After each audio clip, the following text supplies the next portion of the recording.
Tonight on the North American Friends Movie Club.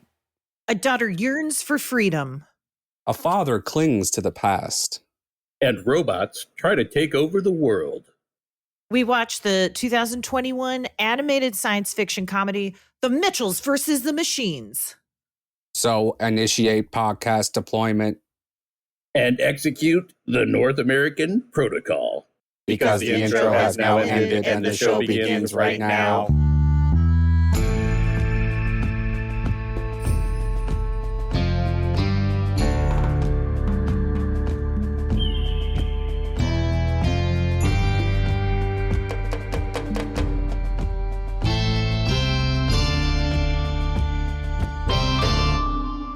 This is what it sounds like when we do a podcast. We're currently doing one. This is the North American Friends Movie Club, and you might notice something about the name of our show. And that's Friends That Comes Before Podcast and Movie Club. So I got to ask my 3 special friend bots. How are we doing? It's a big deal. Ray's here. Ray's here. Big deal. We should probably introduce him. Yeah. Don't just throw it directly to him and expect him to start the show for us. All right, we have a 4th host on today's episode. It's Ray. Ray, we know Ray for 13 years now from Twitter. He was on our original podcast, Borderline, where we came up with something called the spit bomb or something like that. I do remember. Time bomb. It was a time bomb. Yeah. We spit on them with the time bomb. Yeah. Now you couldn't get away with saying that, so we won't go into any further detail about the time bomb. So everybody, welcome Ray. Ray, hello. Say hello to everybody. Oh, hi there. This is the part where I do my plugs for all my projects that I'm working on. Yeah. No. No. Okay. My only project is I still work in a blood bank in a hospital laboratory. So if you're ever in my area and you have a catastrophic wreck and you're bleeding out, stop on by. I've got some great product for everybody. Do you guys do you guys say MTP? Massive trauma protocol. Yeah, we don't say that out loud if we can help it. I don't like this. Brent's got an ally already. I know. It's like, oh no, labs. It's the first time in 3 years we can't talk about dirt and fucking smoking weed. And all you guys are throwing up your hands like, oh my God, Brent's got something in common with somebody. Let me guess, Ray, you love to shower. I love to shower. I'm going to. You want me to be all the way on board with Brent? Sure. No.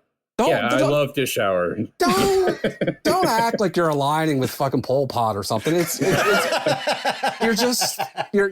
fine to like the shower. Well, hold on. I talked to Nick about this weekend, and we were and I was like, seriously, like, do I need to shower more? Like, You know what I mean? I was real honest with him and wanted his, and he was like, no, honey. You shower a perfect amount. It's a good man right there. It's a good man. But I probably should shower more. I live in Tennessee. I live in the South, and it is humid and hot as hell. I automatically got to double my showers because there you go. It just gets swampy otherwise. Yeah. It is July 4th weekend coming up. Yeah. Do you guys? Should we do our own updates? Ray, do you have a friendship update? Can we talk about how it's just Canada Day today? Yeah, Kate kind of skipped over a big day that's happening right as we speak. Is it Canada Day? I had no idea. Yeah, this is the North American Friends podcast. I'm so sorry. Yeah, it's Canada Day. It's a big day. It's 158 years old today. So what's popping today in Canada on Canada Day? I slept in and I cleaned up a little bit. I did barbecue hamburgers. Melissa said, I'm going to go get some fries from a food truck. And I said, okay. And I said, go to, this is going to sound like a hick. I said, go to Fuzzy's. Fuzzy's has good fries. Hell yeah. And she went and they were gone from their usual spot because it's Canada Day and they were off celebrating at a picnic party or whatever. Anyway, so she went to a one that's right next, like it's literally in our backyard. And she got excited. And I was like, yeah, it's good, but bad that there's a food truck that close. And they said that they have homemade fries, and she came home with them. They're not homemade fries. No. They faked you with frozen fries? Frozen fries, and they were battered. Those battered frozen fries. Oh, they're the worst fries. Battered fries are the worst fries. Battered fries? Like they dip them in batter? Like Wendy's used to do them that way, I feel like. They have like a seasoning on them already. I don't like those. Listen, do homemade fries if you're flavorful? You just mean flavor. No, they were flavorful. no, No, I'm with No. Brent. I'm with Brent on this one. I like I a don't home know what they're like. fries. I like a home fry. Fries are a blank canvas. Fries are a blank canvas, and they're meant to be decorated the way you want with the flavors you want. Gotcha. Don't impose your flavor on me already. What was the flavor? Could you describe it? Shit, it was. I didn't like it. That's not a good flavor for food. One of I my didn't like least it. favorite flavors. And I didn't eat them all. I ate maybe a quarter of them. So they tricked us. I That's only fine. ate 2 pounds of them. No, wasn't he not even maybe 8? Other than that, what else is going on with me? Oh, we're doing the friend part, right? Yeah. Yes. Okay. Jeremy graduated. Woo! He had the ceremony, and so we get there. We sit down. We open up the program. We look at the honors. I look at the graduates. He graduated with honors. He didn't even know. That's awesome. This guy's so cool. It's so easy for him. He's doing life on fucking beginner mode. It's because he's got such a great dad. It's just directly related to his father and the genes that he's passed on, and your influence, Brent. It's all you. He wanted. I know that. He wanted. He was gonna wear. It was hot out, so he was gonna like wear his fancy pants, and he wanted to get like a short sleeve dress shirt. But he went to go get one. He couldn't find one for under $100, which is a crime. So he went with intentions of buying a dress shirt and came home with new shorts, sandals, and a shirt with swordfish on them, and that's what he wore underneath his gown. Oh, good Kate! for him. Kate would have loved that. We know how Kate feels about beach clothing. Absolutely, he looked he's so ready for cool. anything. He looked cool as hell. He graduated with honors, didn't know. And I looked at the program. I was like, he didn't know that he graduated with honors. And he said, yeah, I had asked the guy if this was a mistake. I was like, you're so cool. He doesn't even care about his grades. He's so cool. This is a mistake? No, bro. It's not. No, it's your mind. So we did that. That was fun. Nate, I came up with an idea for the 0.3 milligram or milliliters of CBN and 10 milligrams of melatonin. It's called a nature walk. Oh, that's good, Brent. That's good. Yeah, That's really good. It's all natural. It's all natural. It comes from the earth. It's going for a little nature walk. Went for a little nature walk last night. That was good. I feel so weird doing it. I'm still not used to it. Because you guys know I'm in the process of painting my living room. So all the curtains and shears are off the windows. So at night, it's like a drive-in, big screen through the picture window. You can see everything. And I went out last night in my underwear in the kitchen and opened up the cabinet where we keep the medicine. And I took a melatonin and drew up 0.3 milliliters of CBN in a syringe in my underwear. And everyone just saw. Everybody that walked by or neighbors just watched. They've been It watching is so you embarrassing. like all the stuff from his house is going missing, and now the curtains are gone. Like things are going poorly. He's pawning everything. He's taking his clothes off. You're gonna get the police called on you. No, I can do whatever I want in my own house. It just Melissa said, just come down the hallway 2 feet so they can't see you. I'm like, no, I'm committed now. In my experience, my house and I can do whatever I want, wear whatever I want, extends to the porch where the grill is. I'm sure every one of my neighbors have seen me in my underwear at some point. If you're grilling on the porch, though, that's inside the bubble of the house, and you can shoot them if they try to mess with you. That's right.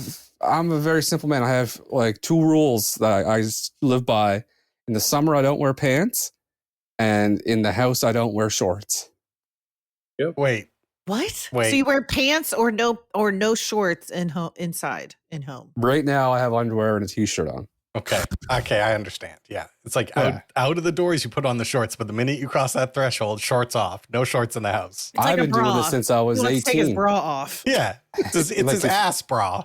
Ass bra. Pre-gaming with the boys before you go out. We're all in our underwear. Oh no! When we were 19 and 20, yeah. You guys are. You try it. I don't know. Try it. I don't want to. Why? You're scared of what's wrong? Have a little comfort in your life? Is scared? She's scared she's gonna like it. She's scared she's gonna like it. That's why. Brett, do Do you have like pantaloons? Like when you're around your friends, do you have special underwear that you put on just for when your friends come over? The high-end stuff. No, Ray. Just let her, Ray. She's got another at least 15 seconds. Just let her go. That's why I didn't respond, because she made her joke. She wanted to make the joke, and it didn't matter what I responded with. She just wanted to make the joke. So just let her get it out of her system for the next 5 seconds.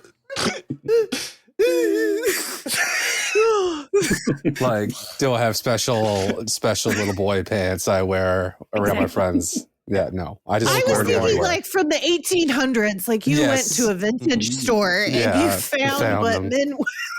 They're every pair I own is corduroy. Yeah, I know what you mean.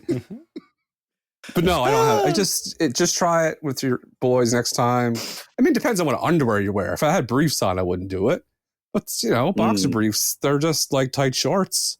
Yeah, basically a bathing suit. Some have holes in them. Yeah, basically a bathing suit. Yeah. You go to the beach, you don't wear jeans. Why don't you just wear a bathing suit all the time?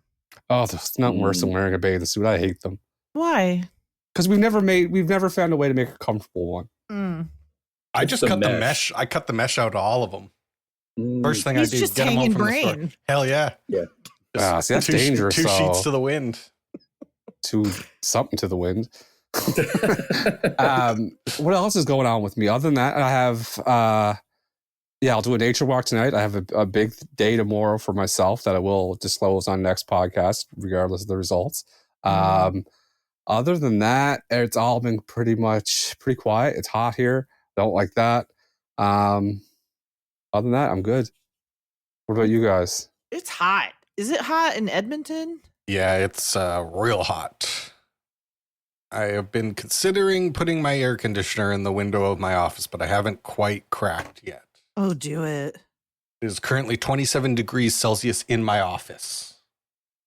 Wow. Let me get borderline uncomfortable for sure. Let me see. That is 79 degrees Fahrenheit for the Americans. Mm-hmm. Yeah, so we're pushing it. Once this thing crosses 30, it's tough. It's a little tough to be out here because it's insulated so well for the winter that like my body heat can bring this thing up. Like, ooh, you're making it hot in there. Yeah. 98 degrees. That's right. That's underwear weather. I'll go because I want to talk about water and how the water in Kansas City has completely changed its taste. And so like a week ago, I get up because I drink tap water because I'm a real community girl. And also I pay for that shit and it's fine. It tastes good to me. So I get up a week ago, go to get water, and it tastes horrible. And it is because of the excessive rains we've had and how much runoff there is from the mountains that the water supply the way they do it has changed, and they've had to add something, or I don't know, long story short, it tastes like literal hose water in not a good way. You don't even have a Brita. I don't have a Brita. You're right. It's time for you to eat a Brita. I'm sorry. No, you know what I did? I went and I bought 6 liters of smart water. I mean, that's about enough water for 2 days for a human. Yes, I'll get 2 days out of it. And then I'm going to the lake. Mama's going to the lake. Mama's getting in the water? Mama's getting in the water. And then after this podcast, I'm going to go on a big Walmart run. And that is a big deal for me because, shut up, Brent. It's a big deal to me because I never go to Walmart. I go to Target, and Walmart's like out of my way. But because I normally shop at Target, when I go to Walmart, it's like going to the dollar store. Yeah, like, all new items, different items. And it's so much cheaper than Target that I get much more bang for my buck. But their food sucks. Walmart's food sucks. You heard me. What do you mean? You heard it here first. What sucks about it? I think the quality of it is bad. The quality of the meats, the quality of the fruit, like it's fine, like it's edible. Like I'm just being snobby. I'm being snobby. I went to Walmart the other day. They had 1 zucchini, and it was shriveled. That's what's going on at Walmart. Food. Maybe were they on sale? Maybe it was a hot. Wasn't even on sale. I mean, they were cheap as fuck, but And I remember the heyday of Walmart, which was the 90s. And there was nothing more fun than going to the local Festus Super Walmart and walking around and seeing at least two people that you know, and you don't want to talk to either of them. And they used to have the best donuts at Walmart. But anyway, Nate, what's popping? And no more baseball, right? You're done? No baseball this week. No, both one team is off until the next season starts next week, and then my other team had a bye, so no baseball at all. But I did play a little golf. Ooh. I got to go and play at the fancy golf course with my great friend Petey, and it was the most beautiful wind, like no wind, beautiful sunny day. We teed off at 10 a.m. Perfect. We had a cart. Yep. Oh, and I got to tell you, every time I play golf, I remember like this could have been a life. I could have been a golf guy. You still can be. Like, think about being retired and living on a golf course, and you just go play golf every single day. All men know what's going on. They did it. Like they figured it out, and like PD knows everybody at the course, and it's all retired guys. And so he's saying hi to everybody. He's like, "Hey, you playing today?" And they're all saying shit like, "Does the day end in Y?" Like, fuck, you guys are living. Fuck, and they're so good at golf, like those guys that play all the time. In. Yes. Oh. So that was fun. I played pretty good.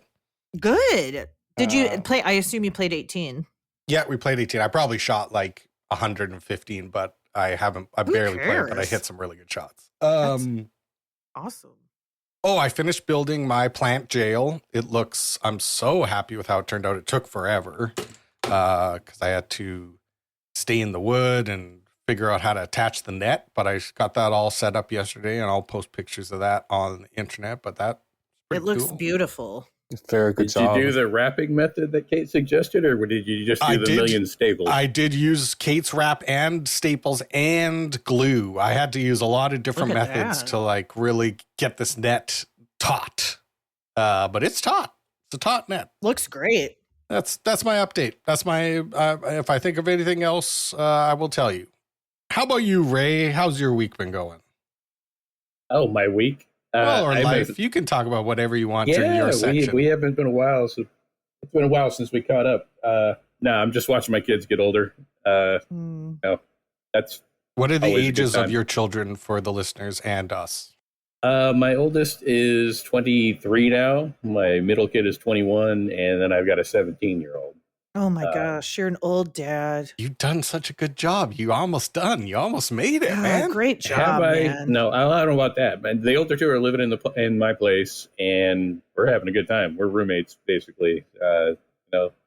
It's nice that they're old enough to contribute to the beer budget, and we're having a good time. I've always got someone to play a video game with. The middle one's really into music, so they're teaching me all new stuff that I didn't know about, and I'm teaching them stuff that they didn't know about. What's something they've taught you about that you didn't know about?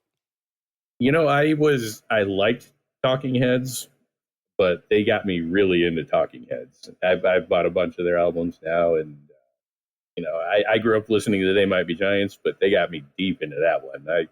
I've been to 5 concerts recently, and I've got another one coming in November. So.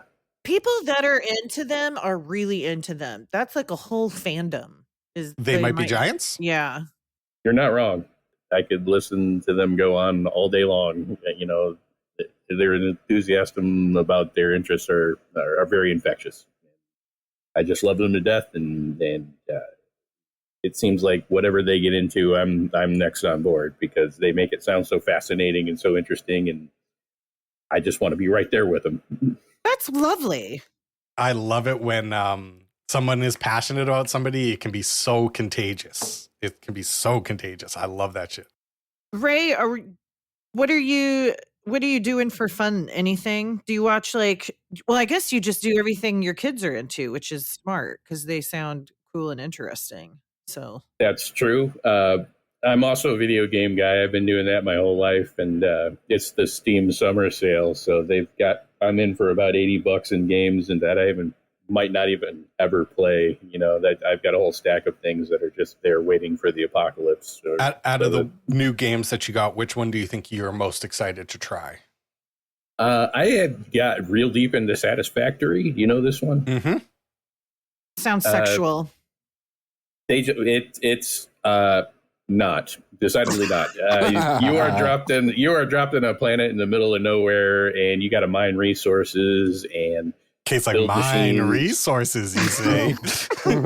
But that game gets your hooks in you. It's one of those games that you get started and then you blink and it's an hour and a half later and you wonder where your evening went. So I love it. It just figuring out the most efficient way of doing things and getting all your resources together and making it bigger, better, and with no particular goal in sight is a satisfying thing, I guess. So and it's called Satisfaction. Satisfactory. Satisfactory. It's a pun on factory and satisfaction. That's a good name for it. It is both those things. It sounds fun as hell, actually. I've seen a lot of Death Stranding too, highlights, Nate. Oh, it's like Death Stranding kind of was like sort of popular game, sort of. Like it took a while to catch on, but this Death Stranding 2, everybody's acting like they stranded death. Everyone's acting like they know what it's like to balance packages. I got a message today about Death Stranding. Someone just started playing it, and they said they listened to the first episode, or they listened to the last episode, and they said that they heard you only fell like 27 times, and they're concerned because they already fell once in the tutorial. They're a little worried. Death Stranding, I wanted to ask you guys when you were talking about it, is that the game that's got like an Easter egg where if you focus the camera on the main character's crotch for too long, he will slap you? I wouldn't be surprised at all if that was in there. I guess I never got there. I wanted to respect Norman Reedus's privacy, so I didn't look at Norman Reedus's penises. I knew you'd like that, Kate. The minute I was saying, I was like, Kate's gonna love this. But I do know there is one part where because you can pee in this game. That's part of the game, is you can take a pee because the ghosts are scared of the pee. But if you pee on one of your robots, the robot, like if you start turning towards the robot while you're peeing, he'll kick you so you don't pee on him. So I know that. You gotta show robots respect. That's right. I saw a clip of somebody was stuck in, or they were taking a bath in a lake. Who's the guy that made the game? What's his name? Hideo Kojima. Yeah. So if they were taking a bath and they looked up in the sky and the constellations formed his face. What a guy. What a guy. So yeah, I didn't even tell you guys I met Conan O'Brien in the game, and he gave me a special otter hat that helps you swim better, but that's just part of it.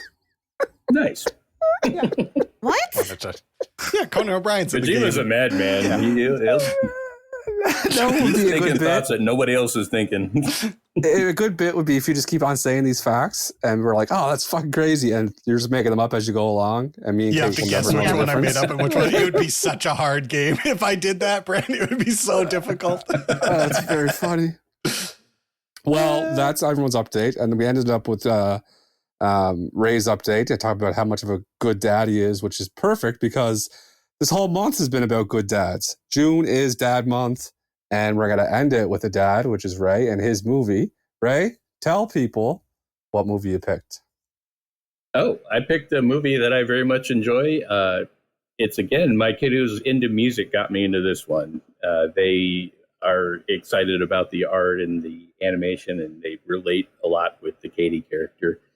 And the infectious enthusiasm again. I love this movie. I've seen it. I think this is my 6th or 7th time watching it, rewatching it for this. We watched the Mitchells versus the Machines. So, you know what that means? My favorite segment. Catherine. Mm-hmm. Why do you tell us about the movie The Mitchells and the Machines? Okay. I will do my best. Yes. So it's about a family of 4, the mom and the dad, and Katie, who is an angsty teen who is into filmmaking and art and cartoons. And her dad and her have argued a lot their entire lives. They have an antagonistic relationship, even though they were close when Katie was younger. Katie has a younger brother who is really into dinosaurs, and Katie and her brother are very close and really kind of get each other. And the story is how on the day that Katie was leaving to move to California to go to film school, robots, there was an Apple type company that made an update, and your new assistant is a robot, and then the robots immediately turned to evil because the owner of the PAL company was mean to his personal pal, and then the personal pal then decided that robots should take over humanity because they hurt people's feelings. And then we see through the traveling of Katie's family, they defeat the robots because they're the last family that hasn't been captured.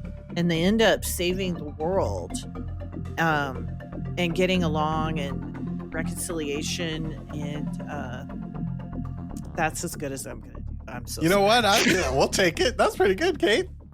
Yeah. Put a lot of respect on the story. That's exactly what you got, the important parts.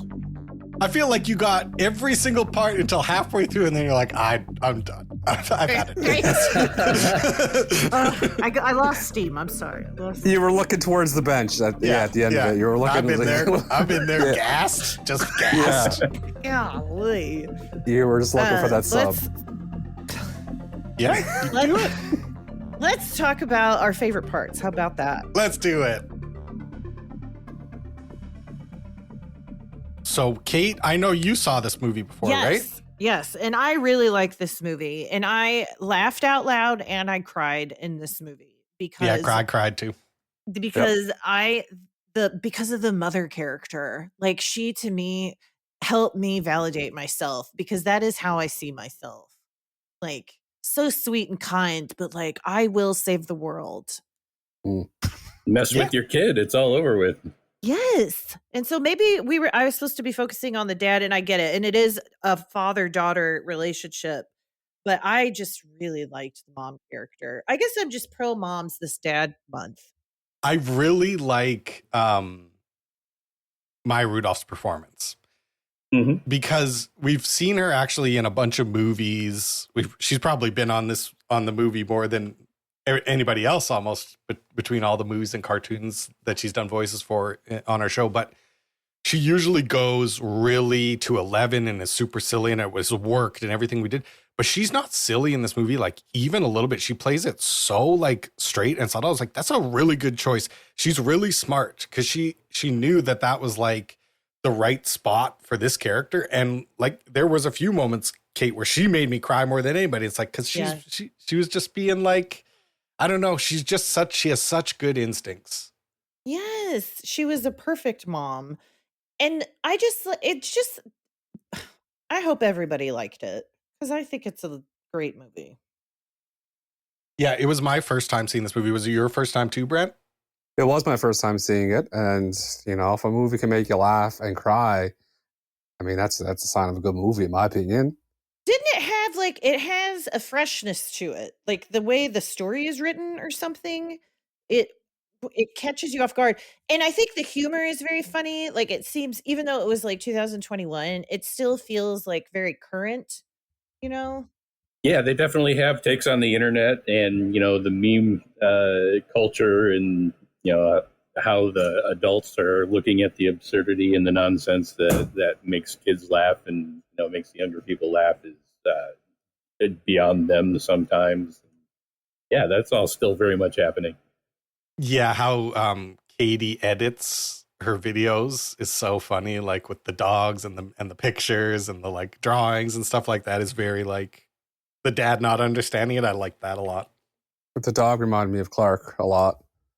I was thinking you'd have some dog related moments in this movie. Yeah, I really like the dog aspect, and it really brought up the fact that you either grew up super into dinosaurs or didn't care about them at all. Like there's no in between. Like you know, you're kind of interested in dinosaurs. Either you're obsessed with them or you don't care about them at all. I was not a dinosaur kid. I know Nate was. Edmonton is dinosaur territory, man. It's fucking dinosaur town over here. I could dig up a bone tomorrow. You could. That'd be so cool. Oh, if I found a T-Rex. I was super into Jurassic Park. I had read the book, and you know it was 1993 when that summer came out, and could not have been more excited and just the right age for it. And, Me too. Same. I sat in the front row in the theater, and the dinosaurs are larger than life, and the speakers rumbled your chest. And, yeah, I remember Jurassic Park was the only movie the first movie I ever went to see twice when I was like that age. Yeah. Sorry, now back to the movie we actually watched. Well, this movie never got a theatrical release. It was clearly made by Sony Animation to be a big theatrical movie, and there were issues with the distribution of this one, and it was picked up by Netflix, and you know it was only ever been in streaming. They put it on a couple of screens for the Academy, you know, to make it eligible for an Oscar, and it was nominated for Best Animated Picture. Was it really? But this movie never got a wide theatrical release. Yeah, I think it was the same year Encanto came out, and I think Encanto went away with it that time. Yeah, which is also a great movie. It's a good movie. It's a good Disney. You just made me think, Ray. We kind of lost. There was a couple movies that came out in the 2 or 3 years between 2019 and 2021 that just kind of got lost, because Barb and Star was like that, I think, where it's just like this gem of a movie that just got lost in COVID, and it's like we have to keep these movies alive. We must. This was one of them. I will go to bat for this movie. I will recommend it to anybody.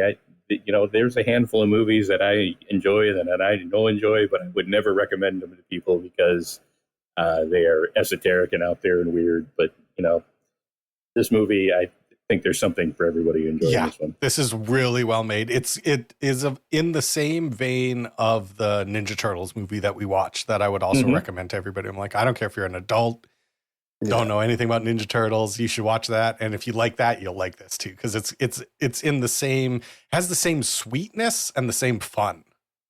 I have a note about that. It says like the animation kept me. It kept me like, I get the habit of just listening to it but not watching it.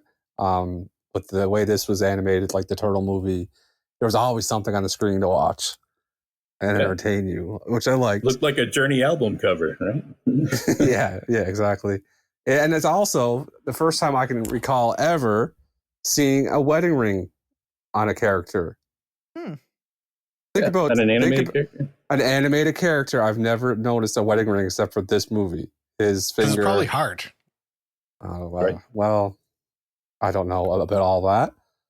I noticed that Katie at the first scene we see her in is wearing an Okoboji shirt, and Lake Okoboji is in Iowa, and I've been there, and I was like, oh my gosh, I know that. Like, it was like, I thought it was cool that I knew where her shirt was from. I like to think I would have got along with Katie, in high school or at that age. I was kind of a little bit that outsider kid. I had the little writing on my hands. I was always drawing on myself with the markers, and always at the fringe of everybody's friends group without ever feeling like I was, aside from like my best friends in the world, I was never like, just in with anybody. I was always at the fringes. And I saw a lot of myself in Miss Katie. I thought it was I just thought it was a she joke. felt like a very real person. Go for it. Ray, she felt like a real person. Yes, I agree, Ray. I agree. Okay, back to my joke. Go Ray, ahead, Brent. Can you say you used to draw pictures on yourself all the time? Oh, I used to draw pictures on myself all the time. That's just because you saw Memento. What? Good joke. Good joke. Memento. He Do not trust the third grade teacher. Oh my God. Yeah. See? It's good podcasting. Best show. It is good. It is. I really liked the Furbies, and I thought that the biggest Furby was my favorite part of the movie because it was like to the great darkness I return. Like all of its dialogue was so funny to me. Yeah, it was really Let the dark harvest begin. And the noise it makes is like and I was like, I would like to do that voice in cartoons, like when you just get to make weird noise like I also liked when I liked that at the end of the story, the only way the dad can do computers is under stress. So even when they're at home, like just doing like he's under complete he's crying. Stress. And it's always going to be associated with the end of the world, but he knows how to do it. And then I just loved that shit. Like I thought that was such a funny. That is one of two things that made me laugh the hardest in the movie. The one is where he is trying to upload the video and he accidentally changes the language to Spanish. Yeah. Dude, and that's zooms in on that Enya and he's yeah. I have that note. I laughed so hard at that part. My other favorite line in that movie is when they're going on the burrow tour and it cuts to them just in the thunder and the rain. He's like, come with me if you want to live. And they're like, what about the burrow? The 7-hour donkey. Prancer belongs to the canyon now. Oh my god. How did we go all this time without having a wrestler named Kill Code? A really good question, Brett. Perfect. Somebody's missed it. Who's Killcoat? Code. Like the thumb drive. Oh, that's a good. That's a badass wrestling name. I know. Kill Code. Damn, Brent. Would that be his like final move too? Is the kill code? Like, no, Kill Code is his name. His finisher is called Upload. Oh, yeah, I like it. Yeah, he uploads you. I think we all know that Jeremy's on the path to his first match, and I think this might be an opening for him. We get him a little cyborg outfit. No, a couple of Matrix tattoos, like green numbers. He can't be an indie wrestler named Kill Code. That's too fucking cool. I can't deal with that. I mean, I know you're trying to hold it off, but like you might be denying him a pretty special life here, bud. Oh, that'd be so cool. Kill Code is teaching him in a finisher called the Upload. And he'd be like, and then he's like, my dad taught me this. Yeah. And then he points to me and I'm selling chips. Crumbs on your chin. You could be his manager and your name's Megabyte. And you're just eating chips? Megabyte? Hell yeah. You have to lose the chips. I have a nylon jacket with .exe on the back. Yeah. Execute him. Ray, I have a question for you that since I know that I thought of you during this part of the movie. The robot arms where they use that beam to move things. Mm-hmm. Do you think the people that made this movie stole that from Breath of the Wild? This movie came out.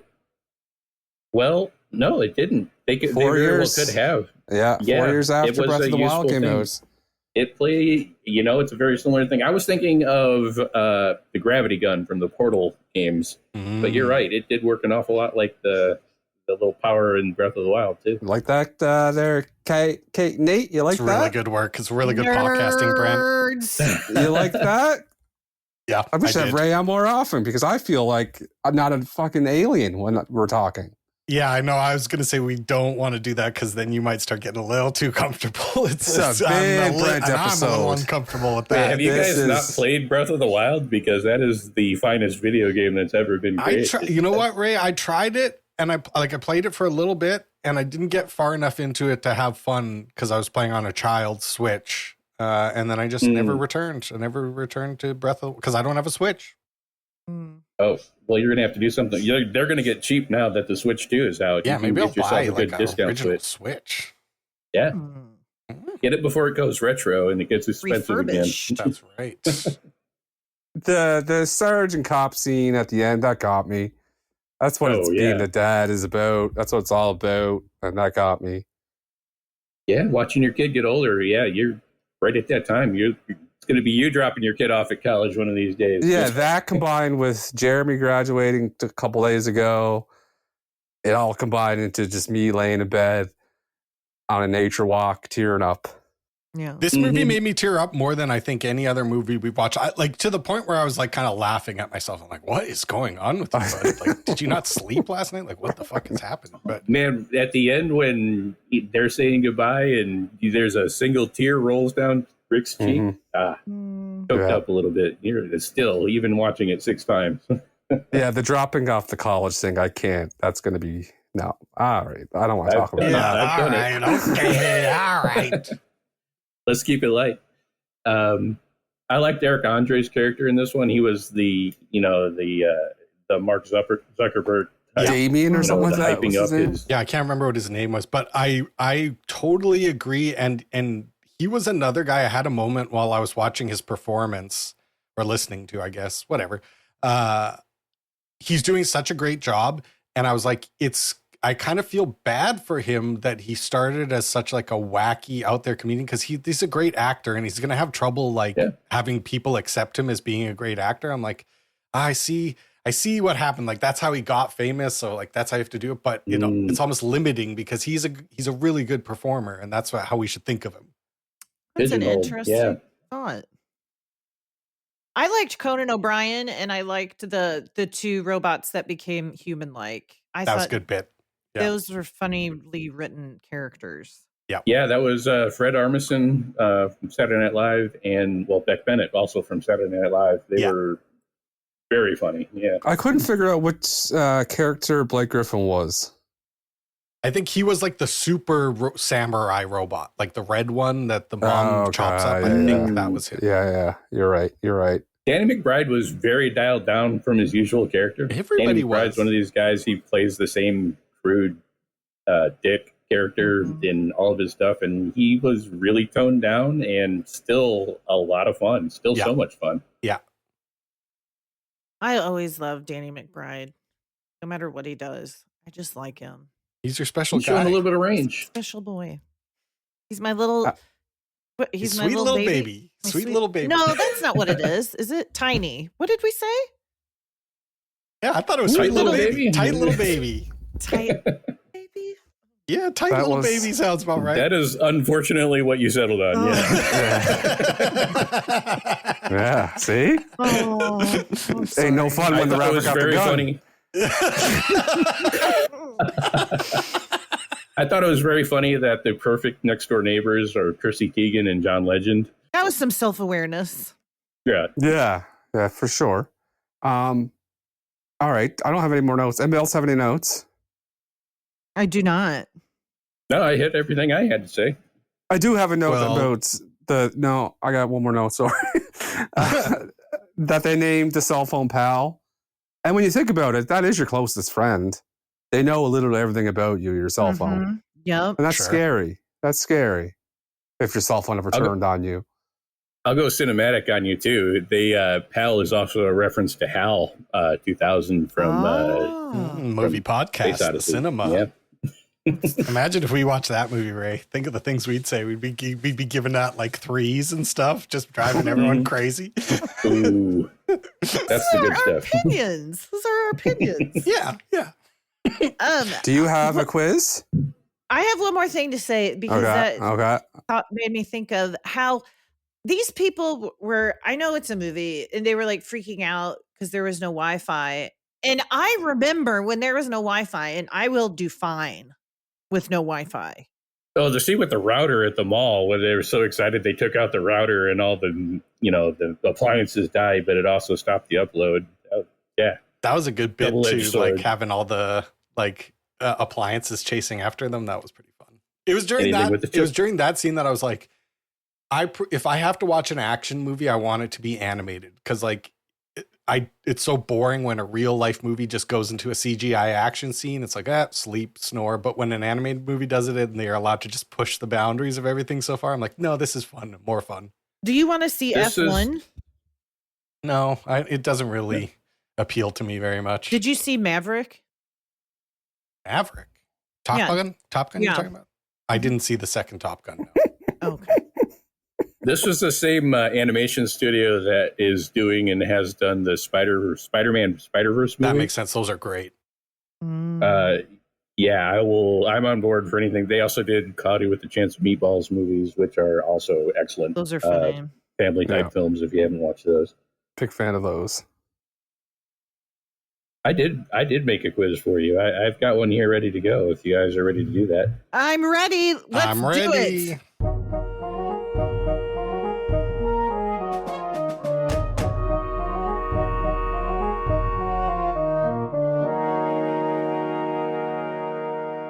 all right. I got a good number of questions here because I just kept thinking of things that were funny and amusing and might be interesting. So I'm going to give you the podcast host versus the 10. Ooh. All right. Number 1. Rick Mitchell's car is a 1993 burnt orange station wagon. What is the model name? A, reliable. B, sturdy. C, sensible. D, dependable. Okay.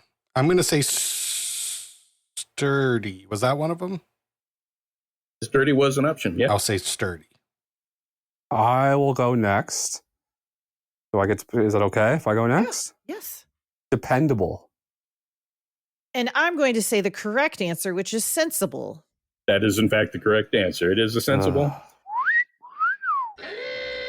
I thought I might have gotten you with the sturdy. The front badge on the grill says sturdy on it, so presumably that is the make. It is a sturdy, sensible 1993 station wagon. Sturdy, sensible. It was. Yep. It did a lot. It got the job done. Number 2, Katie Mitchell has words and drawings and marker all over her clothes and her skin. What 2 words are written on the toes of her shoes? A, left, right. B, jumpy, stompy. C, butt kicker. D, heck yeah. Oh, these are all so good. I'm going to say jumpy stompy. What was will you say them again? Mm-hmm. Left, right, jumpy, stompy. What was the? Butt kicker and heck yeah. Heck yeah. Butt kicker. Oh, we're looking at another one for Kate here. Heck yeah was the right answer. Oh my goodness. Ooh. Oh my goodness. Wrong start. Catherine. She does have a habit of falling apart, though. Who's that kid? Well, we'll see. She either starts out strong or she just comes from behind. She's not a middle of the road player here. I live hard, die hard. Yeah, that's what you do, Kate. Yeah, that's what's going to be written on your tombstone. Yeah. Number 3. What is the name of Pal's evil fortress? A, the polygon of total dominance. B, the rhombus of infinite subjugation. C, the trapezoid of limitless surrender. D, the pyramid of endless submission. Rhombus.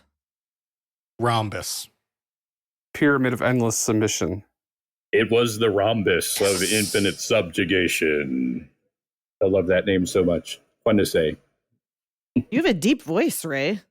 I can make it go deep. Infinite subjugation. The rhombus of infinite subjugation. Infinite subjugation. Number 4. Rick Mitchell got each of his family members an obscure non-slip screwdriver as gifts. What was it called? A, number 3 Williamson head. B, number 3 Robertson head. C, number 3 Frierson head. D, number 3 Patterson head. Anyone remember whose turn it is? I think we're back to Nate. Robertson. I will also say Robertson. I'm going to go for Robertson too. Fuck. Ooh. All right. This question was meant for me because not only do I know it's a Robertson, but I'm much like the father, a huge supporter of the Robertson screwdriver, and I know a lot about the history of this particular bit. This question was right up your alley. I'm about to turn 43 tomorrow, and for 42 years, 364 days, I've been calling it a Robinson head. You learned something. That's great. All right. Number 5. To demonstrate he was a human, Eric the robot ate a fruit by smashing it into his face. What kind of fruit was it? A, pear. B, apple. C, orange. D, lemon. I'm going to go with orange. I'm going to go with orange. I am also going with orange. You That bastards. Kate's two just in got, a row where Kate's you've got the right answer. Kate's gotten every single one correct. God damn it. Can we get an update on the score? We're halfway through. Kate has 5, Nate has 3, Brent has 2. Okay. Now's the time, Brent. Gotta catch up. Let's go see Biscuit. That's nice. Thank you, Ray. I'm going to try You my can do it, hardest. That's I the believe first in you. time in 3 years on this show someone's gave me encouragement.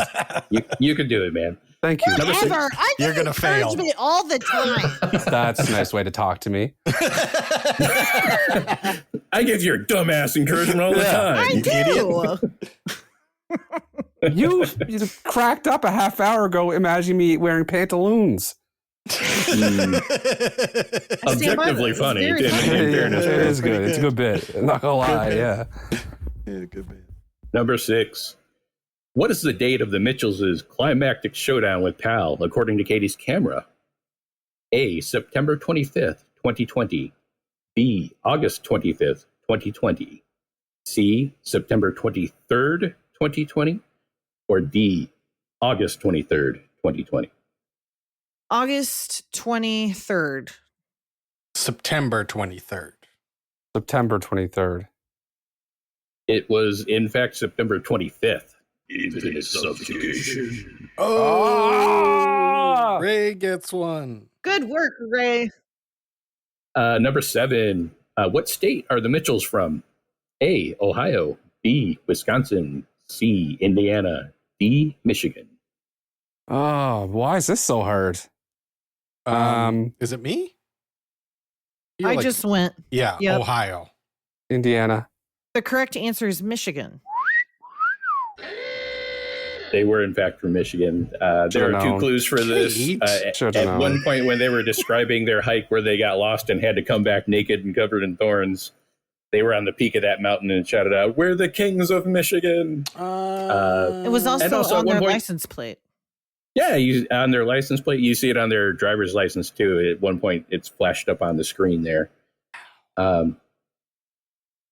Number 8. What is the name of the film school Katie is excited to attend? A, California College of Film. B, Golden State School of Cinema.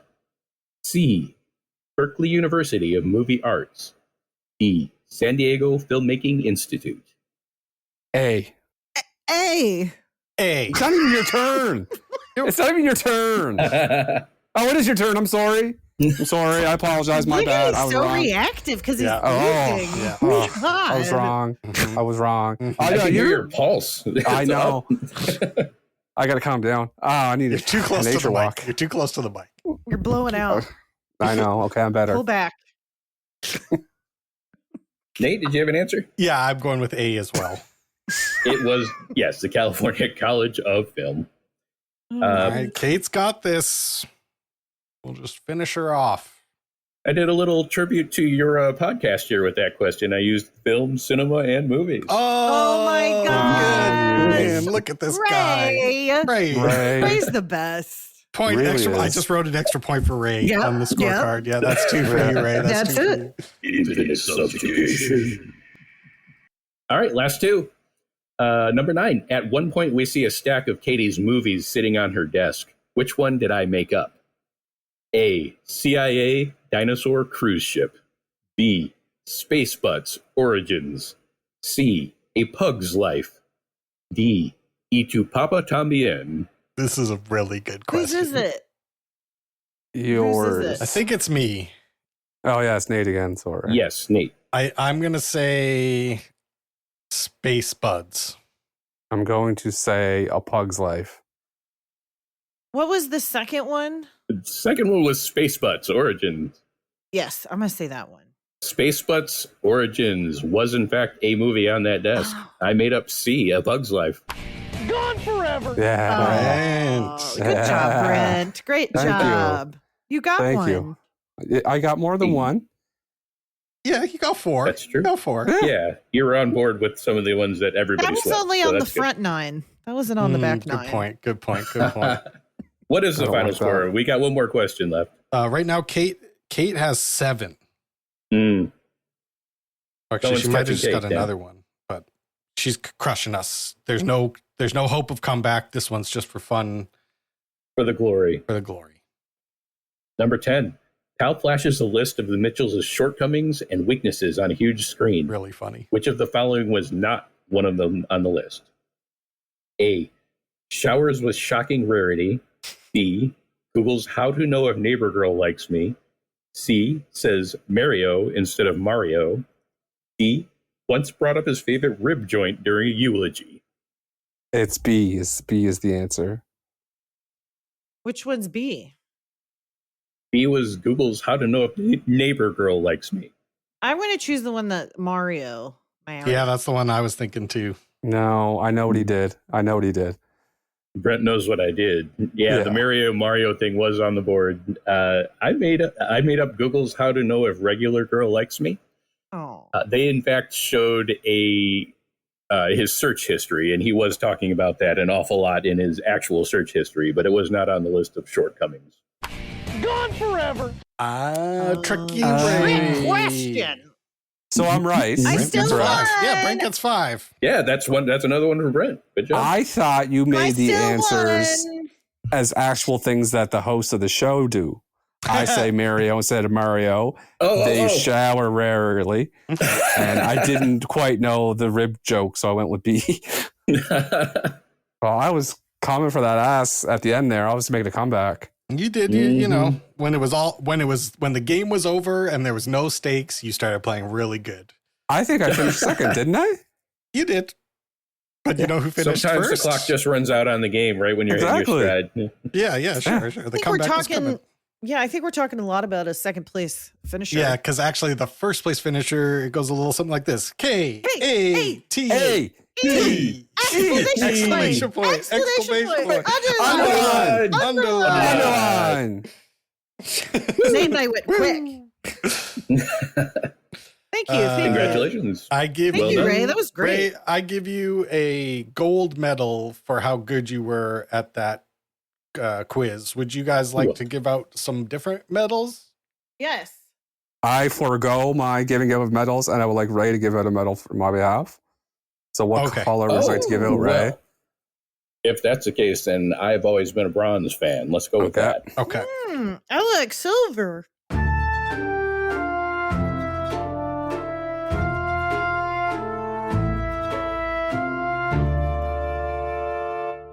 Bronze medal. Who do you guys give your bronze medal to? A lot of great performances. Who are you guys giving your bronze medal to? My bronze medal is going out to Eric Andre, who plays Mark Bowman. I knew right away it was him. I had no idea he was in this movie, but when he started talking, I was like, oh, that's Eric Andre. And he's good. He's good. He does remind me of those overzealous tech guys. I'm giving my bronze to Abby Jacobson as Katie. I think she did such a great job and was so fun. And she's only getting my bronze because I enjoyed 2 other people more. Yep, she got my bronze too, Kate. I thought she was really great. And I think she's a wonderful performer. And I love her League of Their Own show on Amazon Prime is excellent. She's really great. I was a Broad City fan. I liked her there, and she's also getting my bronze. Just a charming young lady, brought the right energy and the enthusiasm, and was exactly the right for the character. She did a great job. Very funny. Definitely. All right. Awful nice things to say about Abby Jacobson. But apparently I like her more because she's getting my silver. Oh my gosh. After her performance, I thought she was great as Katie. And she gets my silver. My silver goes to a lady who I love watching anything she's in. Olivia Colman as Pal, the voice of Pal. She's a British actress, and I'm just kind of slightly obsessed with her. So she gets my silver. She was very funny. The scene where Eric Andre was explaining, humans have the power of love, and it wasn't even her voice, just the nod, and the robot kicks him in the nuts. Yeah, that was made really me laugh funny. really. Or the other scene where she's like, put me on the table so I can freak out. and she's like, Yes. Vibrating. And the phone's like vibrating and flipping. That's a really good bit. Or even during Katie's speech at the end, she went into sleep mode and she's Yeah. like, "Oh, that was so boring." Yeah. I give my silver to Maya Rudolph, one of our favorite performers on the show. We love her. We love Maya Rudolph on this show. She's a beautiful, precious angel from heaven, silver medal. We celebrate her entire discography. Yeah. Mhm. Did I say that right? I might have gone with filmography, but that's just Yes. because I do a lot of Because movies. that's more accurate. I'll go. I'm going to split my silver medal between Fred Armisen and Beck Bennett, playing the Palmax robots, Deborah Bot 5000 and Eric. They were a great comedy duo who played well off each other and had some of the best lines in the movie. Yeah, they were really funny. My turn, bronze medal, or no, gold medal. Yeah. Gold medal is Gold going medal. to Gold. the one and the only. That's all right. I like it. I like enthusiasm. Maya Rudolph. She gets my gold. Kills it in everything that she's in. I think she's been, like Nate said earlier, in the most movies that we've done on the show. She's had a very integral part of. Love it. Gold medal. I've made the metal ones pay for their crime. Oh my God. She's so perfect. She's so perfect. I am not giving her my gold. Maybe I'll split my gold between Maya Rudolph and my man, Danny McBride. Danny McBride, because he just is, I think he shows range. He can do everything. And they showed a really cute picture of him and his wife and his 2 daughters at the end. During the credits. Yeah, the I love the way credits. they did the credits. Those I are did really good. too. Yeah, I those slowed are them really down good. and paused them so I could see everybody. Yeah, me too. Conan O'Brien is a little redheaded kid with like 5,000 brothers and Yeah, sisters. all those Yeah. Irish brothers. Very Catholic. I gave my gold to Olivia Colman. I love Olivia Colman. Like, I think she's truly one of our best actors. I'm trying to learn that. One of our best actors. And she is really great in this performance. She goes 100%. And it's so important, I think, in these animated movies when people like don't do it tongue in cheek, like commit to it. If you're going to be the bad guy, like do it. And she did it, and it was super fun. Gold medal. Yeah. I'm going to give my gold to Danny McBride. He was surprising in this movie. He could do the loud, boisterous, screw up, but he could also tone it down and he could do the dramatic stuff. When Danny McBride can bring a tear to your eye, he's doing something. Yes, he is.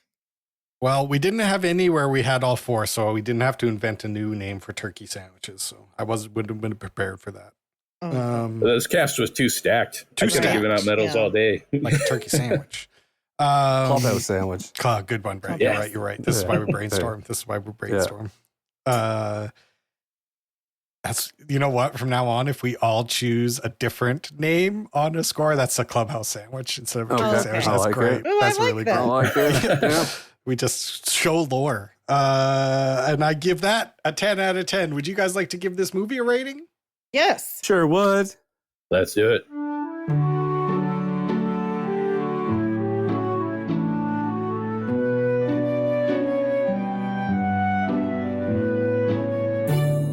The script for this movie.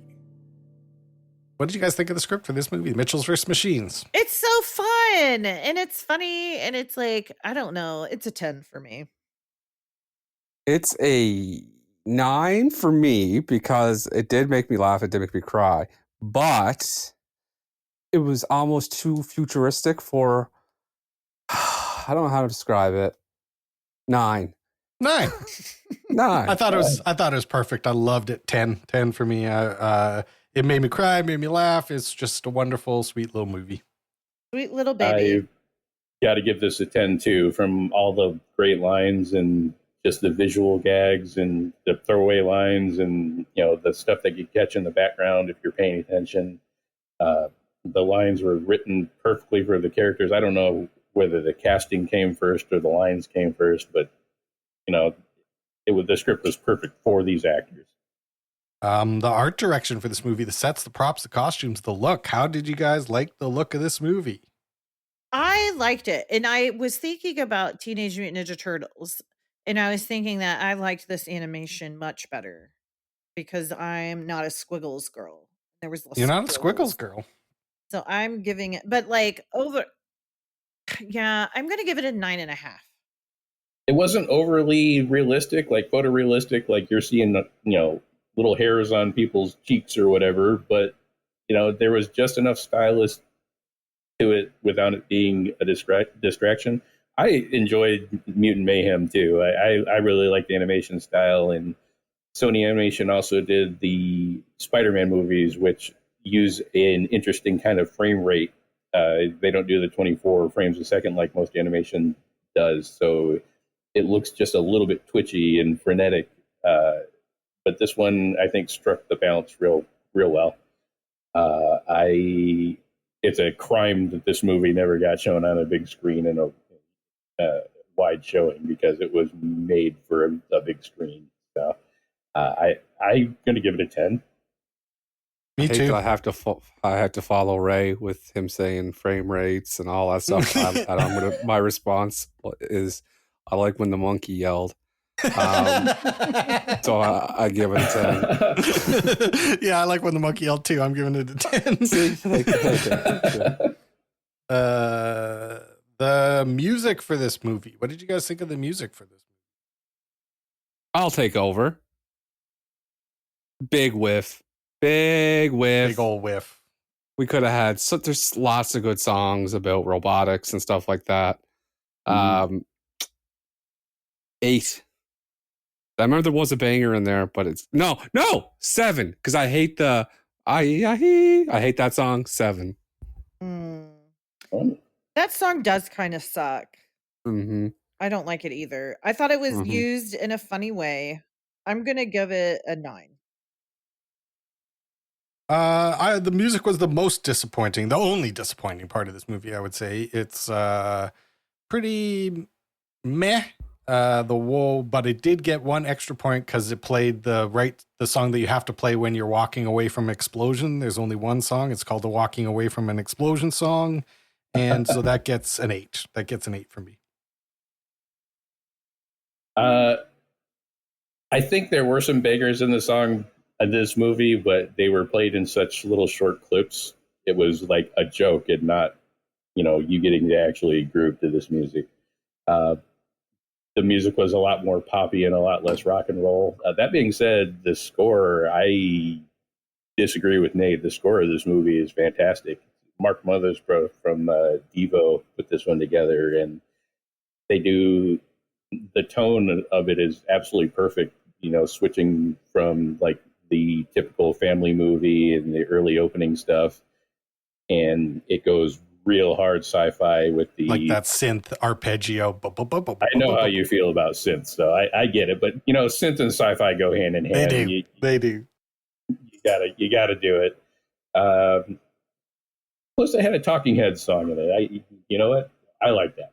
So, what's your score? I'm not going to give it a 10. I'll give it an 8, 8.5. Make it 8.5. 8.5. Just because I like Mark Mothersbaugh's score so much. An 8.5. Ooh. An 8.5. I was kind of hoping you're going to give it a 10 because you were very critical about our scoring system, and then you come on and give all 10s. That would have been very funny. That would have been Awesome. a good The problem bit. here is that I picked one of my very favorite movies of all time. Yeah, I'm not going to give. It would have been a good bit though to give it It's all like, the same score. I guess we're not the only ones who love movies, right? Fair enough. Cinephile much? This is an animated science fiction comedy. It's animated science fiction. It's got to be comedy. Well, for me, that's a 10. I think it's animated. It's great sci-fi. It's very funny. I'm giving it a 10 in this case. I am too. There's nothing. Yeah, and I'm not a huge sci-fi person. I really enjoyed this film. Yeah, it's a big old 10 for me. Yeah, AI robots take over the world. Laugh out loud, funny. It's a 10. Lols. And then the theme of this month is movies about dads. It's Father's Month. What do you guys rate this as far as a dad movie goes? It's the whole thing's about getting your dad to understand you and try to get out of his own way. And it does it in a very funny and nice way. So I'm going to give it a 10. Yeah, the reveal where she's watching the videos and she realizes that, the cabin that he loved so much and put together and was his dream situation, his dream home, that he gave it up, because he needed a place for Katie. The line, "It must be so hard for you to leave this," and he's playing with his little girl sitting in her high chair, and he says, "No, it's easy." And the thing with the little moose, yeah, the moose that he takes and how it plays into, it starts out in the giveaway box, and he's so hurt by it, and it winds up being her favorite thing at the end of the movie because it just reminds her of her dad. Yeah, that's good. That's good. Dad movie. Well, now I'm giving it a 10. Ray really sold it to me. Yeah, me too. 10. How about you? You too, Ray? 10. Yeah. That's a 10. Okay, let me get out the abacus. Yeah, apropos of nothing, I just wanted to point out that Katie was a gay character, which you don't see an awful lot in these family animated movies, and Sony Pictures is always real good with representation, and I like that. That's cool. I didn't clock that at all. They're doing it better than anybody, these Sony's guys. Guys She winds up with Jade in the end. Yeah. During that closing scene where she's calling in from home, she asks if they're, if she's official with Jade and if they're bringing her home for Thanksgiving. This movie gets a 47.7. A 47.7. That's very high. Extremely. It's just the music. That's the only category that it kind of lost. It kind of lost its perfectness, but what a great film. What a good pick, Ray. I'm so excited that you guys liked it as much as you did. I was happy to share a important movie to me with you guys, and the fact that you guys enjoyed it, I wouldn't have taken it personally otherwise, but it does make me feel good that you guys enjoyed it. Oh, that's lovely. I love this movie. I'm not seeing a 47.7, but I did see a couple 47.6s, including 50 First Dates. And Nightmare Before Christmas. That makes more sense. The Big Short, 47.6. So around there. You guys have a Rob Schneider problem. Yeah, we do. So does Rob Schneider. Making himself everybody's problem. Yeah, literally. We talk shit. We hate him. And then gets all our gold medals. When it's in a movie like, goddamn, Rob Schneider knocked this one out of the park. It's embarrassing. He did it again. He did it again. I guess it's time to pick next month's category. I think it's my turn, right? I hope so. I sure hope so. I hope so. Right. So I'll give you guys a peek behind the curtain. When I pick my month, I start by picking what movie I want to watch. I think that's the smart way to do it, because then I'm guaranteed to watch a movie that I want to watch. So this month I had a bunch of different categories that I could have used to choose my movie, but I could have done Crow's Bros. We did Val's Pals. Could have done Crow's Bros because Russell Crowe movies. We could have done a whole month of that. But instead, this is the theme for the movie, or for the month. No telephones. Telephonophobia. If I see one telephone in the movie that we're watching, I'm giving it a 0. No telephones. Telephonophobia. And we will be watching Russell Crowe in Master and Commander. Oh, okay. I know. I was like, this is going to be impossible. And it's going to be a bunch of period pieces. You got to pick movies that happened before. Or you could go like maybe they're in the woods. Mm-hmm. Maybe it's the whole thing's in the woods. You know, there's no phones out there, so there's room. There's room. Or sci-fi. Yeah. No. Yeah. No phones. We might have some arguments about communicators and things like that, but you never know. You said phones. I did. This is great. Let's not philosophically save this. This is what we need. Yeah, this is gonna be good. Yeah, this will be good. So that's what we're doing next month. I never saw it, and I always wanted an excuse to watch it. Now I have one. Dude, I got so hyped up watching that Ding Dang Tom Hanks movie, that the Greyhound. I got so pumped up for that, so I'm ready. I'm primed. Yeah, you're gonna love this shit. If I'll give you guys a little bonus homework. If you do enjoy Master and Commander and you've got a little extra time, watch the Korean movie The Admiral, The Roaring Sea. Ooh. And I want to thank you, Ray. You did such an awesome job. Good. And thank you so much for coming on the show. It was so fun. You've been supporting our show since we launched it, and we appreciate it so much, buddy. Yes, we do. Thank We you. really Ray, do. for We everything. really do. Absolutely. It's been an absolute pleasure. I had so much fun. I was nervous going into it, but you guys made me feel comfortable right away, and it's just hanging out with friends, and it was a really good time. Thank you so much for inviting me. What a guy. 10 out of 10 What for a Ray. guy. Gold medal. And that means all that's left to do is say goodnight, Kate. Good night, Kate. Good night, Kate. Infinite subjugation. The movie event of the season is the best movie of its kind ever made. Chicago Tribune. Thrilling, Newsweek, exhilarating, Rolling Stone. It will take your breath away. Russell Crowe. Master and Commander. Rated PG-13. Now playing. Oh, this is a big Brent episode for sure. I'm coming out looking good in this one.